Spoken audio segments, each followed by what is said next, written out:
ان سے میری کوئی گفتگو نہیں. جو صحابہ کو مسلمان ماننے کے لیے تیار نہیں، میری اس سے کوئی گفتگو نہیں، میں اسے مخاطب بھی نہیں کرنا چاہتا. جو صحابہ کے ایمان میں شک کرتا ہے، وہ ایمان جس کے بارے میں اللہ نے کہا تھا کہ صحابہ کے دلوں والی تختی جب میرے نبی نے صاف کر دی تھی تو میں نے اس پر اپنے ہاتھوں سے ایمان لکھ دیا تھا. میں نے لکھا ایمان ان کے دلوں پر. جو ان کو مومن نہیں مانتا وہ میرا مخاطب نہیں، میری اس سے کوئی گفتگو نہیں.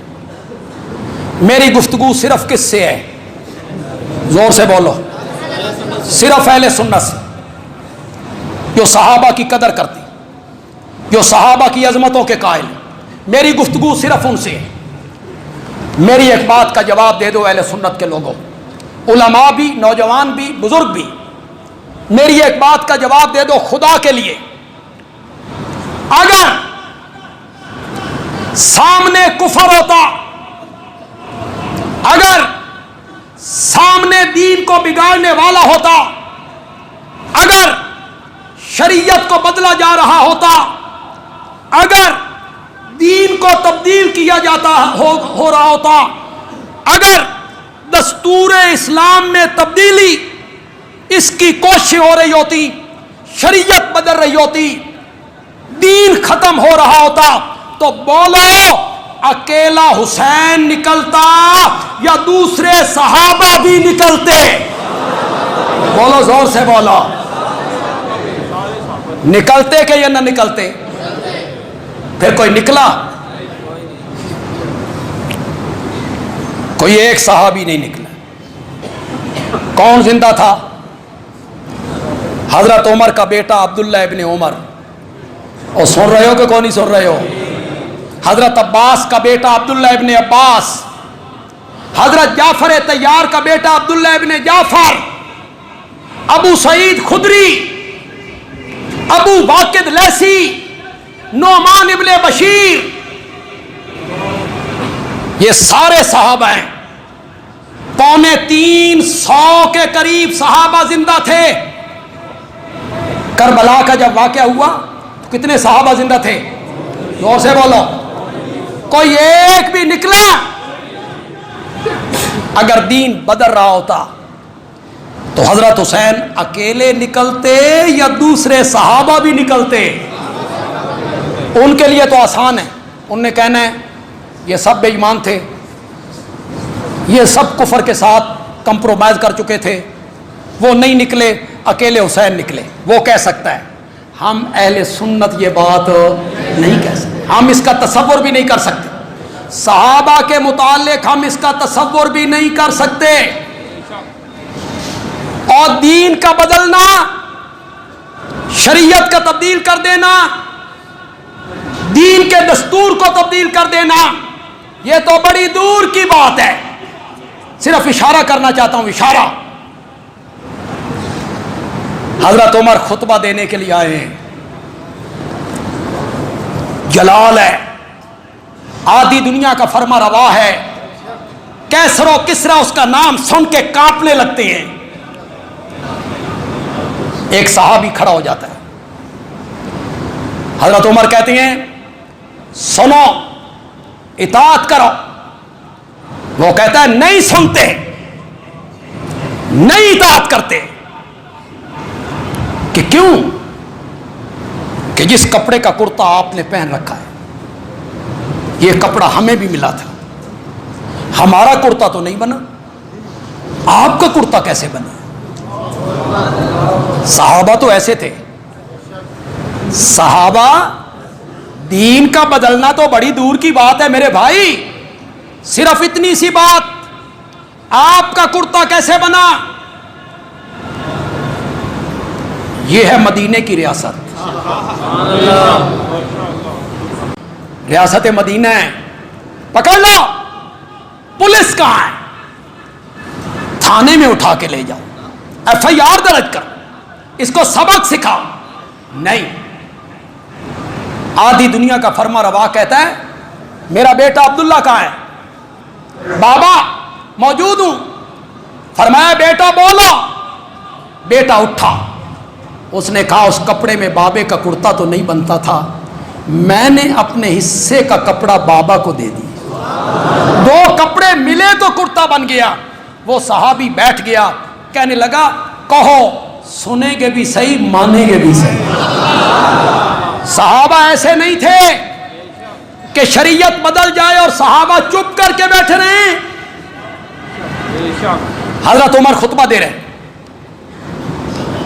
خطبہ دیتے ہوئے حضرت عمر بطور امتحان پوچھتے ہیں اگر میں کوئی ایسی بات کہوں جو تم نے نبی پاک سے نہ سنی ہو، ان کے خلاف بات کروں تو میری بات کو مانو گے؟ سناٹا چھا گیا۔ عمر ہے، جلال ہے، آدھی دنیا کا فرما روا ہے، نبی پاک کے خلاف کوئی بات کہوں سنو گے؟ پچھلی صفوں میں ایک صحابی کھڑا ہوا، غربت اتنی ہے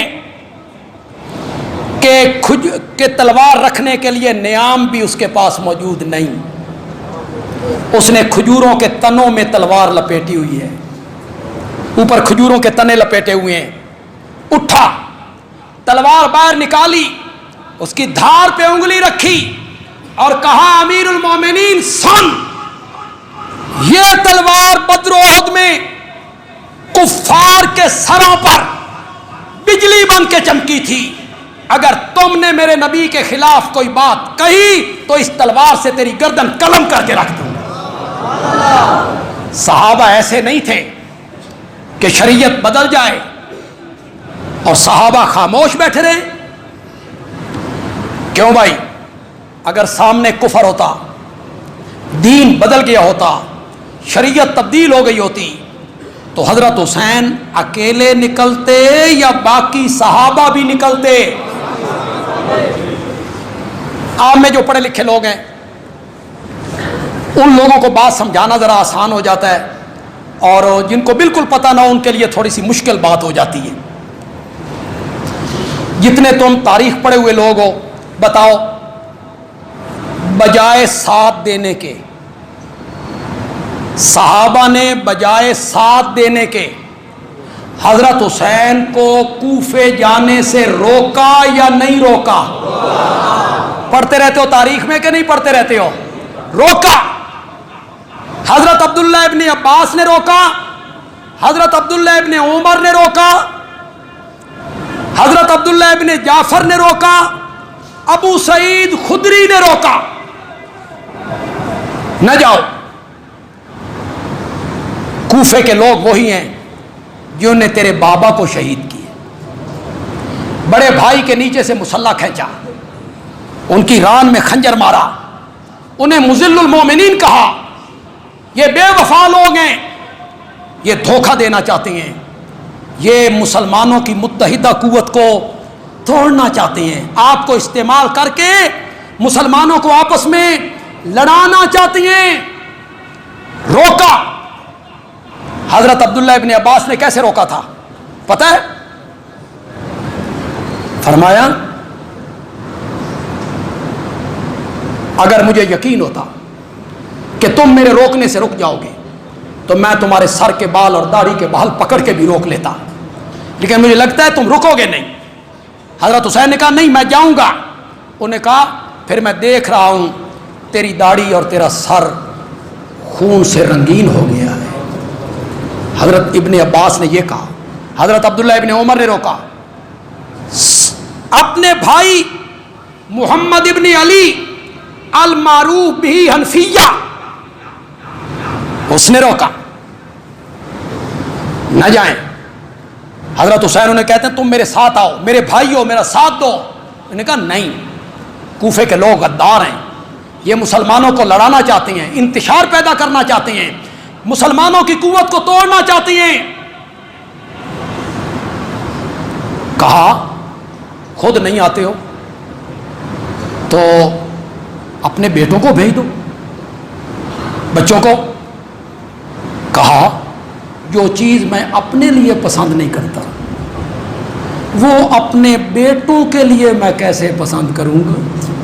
میں جب خود نہیں آنا چاہتا تو میں اپنے بیٹوں کو آپ کے ساتھ کیوں بھیجوں؟ کسی ایک صحابی نے ساتھ نہیں دیا بلکہ منع کیا. جس طرح تم نے تصویر کا رخ پیش کیا اس سے صحابہ کی عظمت مجروح ہوتی ہے، اور جس طرح تم نے تصویر کا رخ پیش کیا اس میں خود سیدنا حسین کی پوزیشن بھی خراب ہوتی ہے. ہمارا موقف مانو، حضرت حسین کا دامن چاند اور سورج کی طرح اجلا نظر آئے گا. ہمارا موقف مانو. جو تمہارا موقف ہے حضرت حسین رضی اللہ تعالیٰ عنہ کا دامن تم داغدار کرنا چاہتے ہو،